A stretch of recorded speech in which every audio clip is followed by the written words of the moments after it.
So I think all 5 of us moved down to Brighton to go to university. That's where I met Ben. We were on the same course, and I met Andy through a site called joinmyband.co.uk. I just kind of put up an ad saying I want to start a pop-punk band. He answered, and we set up like a little jam sesh, and a year later we gave it like another shot because it didn't really quite materialize, and then I asked Ben to come down. We wrote some songs in my living room. Then we auditioned Foley through the same website. He was the only person who auditioned. We used and then yeah, in time we found Ali on bass. And the thing that's bizarre, and I forget a lot, is that we weren't close as friends, or even we didn't even know each other before we started this band. Like the first time we met Foley was when we just kind of met him through the internet. It was like, "Do you want to play drums?" And, I remember the first time we did meet Foley, and he was quite different to us at the time. We were also invested in it. And we were so invested in it, we didn't ever think we'd make a career out of it. So at the time it was just 5 people making music for the fun of it. I think that's the other thing I love, is that Foley turned down 1 or 2 bands that wanted him and were ready to start touring, and we'd only written like 2 songs, but he liked the songs enough to say no to being able to like go straight out there, and he like believed in what we were writing and, you know, our kind of work ethic. So I remember getting the first, like, I got a Facebook message from our manager being like, "Oh, I've got some label interest for you guys." And I was like, "Oh, okay, yeah, who from?" He was like, "Oh, from Fearless." And I was like, "Oh, okay." Like, you know, a label that we've been listening to their bands, again, like, grown up listening to bands on Fearless. And it was one of those things where I was like, nothing's going to come of that, you know, labels are interested in bands all the time and nothing ever happens. And then yeah, and then it just, talks kept happening, and eventually we put pen to paper, and it was like, oh no, it did happen. And it was just, it was an amazing feeling.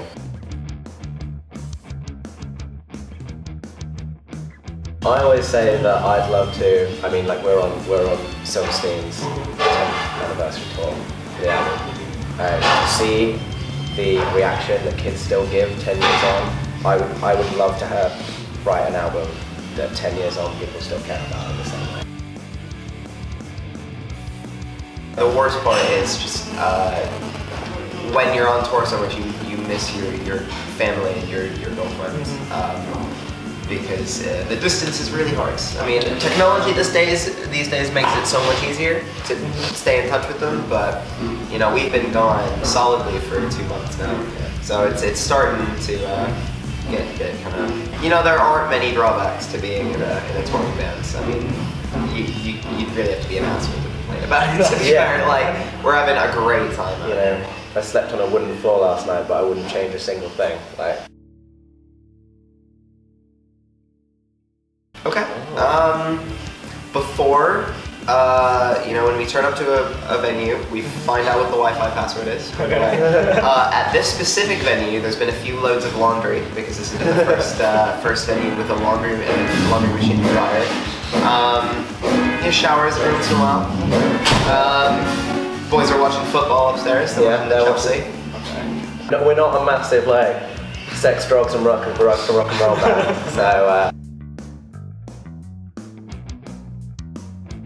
I think this was Foley, wasn't it, on the first tour, where he played drums so hard that he like burst a blood blister on his thumb, and a girl after was like, "Oh, what did you do to your thumb?" He's like, "Oh, I burst blood blister." She's like, "Can I lick your blood?" And he was like, "No," but like she wouldn't. She would have, so that was weird. Foley was a bit grossed out by that, I think. I think one of my favorites was on our first ever tour, there was a girl who was pregnant, and she had me write "Congratulations" from Patty Walters across her pregnant tummy so that she could announce to her friends and family on Facebook that she was pregnant for the first time.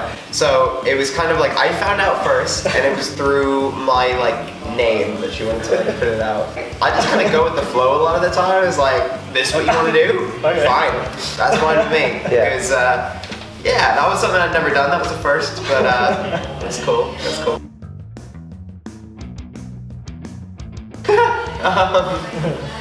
Possibly how boring we are. We're not an exciting band. Yeah. We don't do anything exciting. We really try to give the impression that we're really thrilling people. But I always remember, like, there was an interview with the Wonder Years where they were saying, like, people what are you going to see backstage? And they're like, I don't know, a load of people on their phones with their girlfriends. Like, that's what you see backstage at As It Is show. Yeah.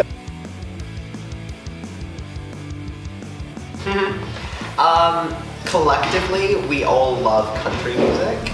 But we have no shame about it. We don't care about it. We don't care about it.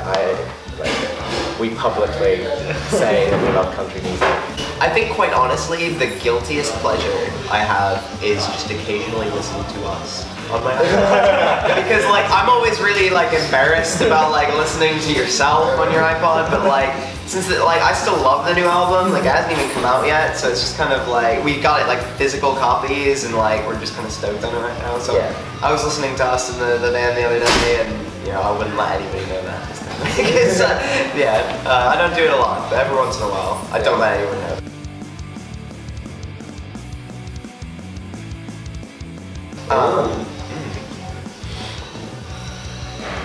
Can I say that question? There we go. Now you've put me on the spot about that. There are loads of things we always want to talk about in interviews, but I've never, like, had the chance. But now it's your time. Now, well, we accidentally one time got sent an interview that was meant for All Time Low. Oh, and it ended up in our emails, and I'd love to, like, be able to answer some of those questions that were basically, what was it like getting Mark Hoppus on your record? yeah. So I'd love to be able to answer that and be like, it was sick. Yeah. It was great.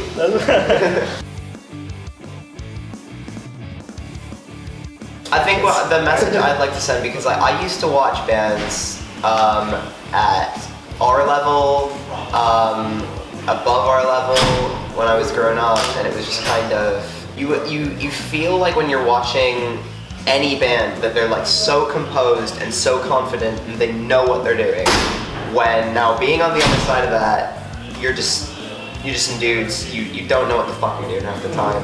You're just trying to keep up, you're trying your best. You're making decisions hoping they go well, but you don't actually know. Like, and that's the thing, it's just kind of, anybody in the industry just, like, got there kind of by chance, like, through hard work, but by luck.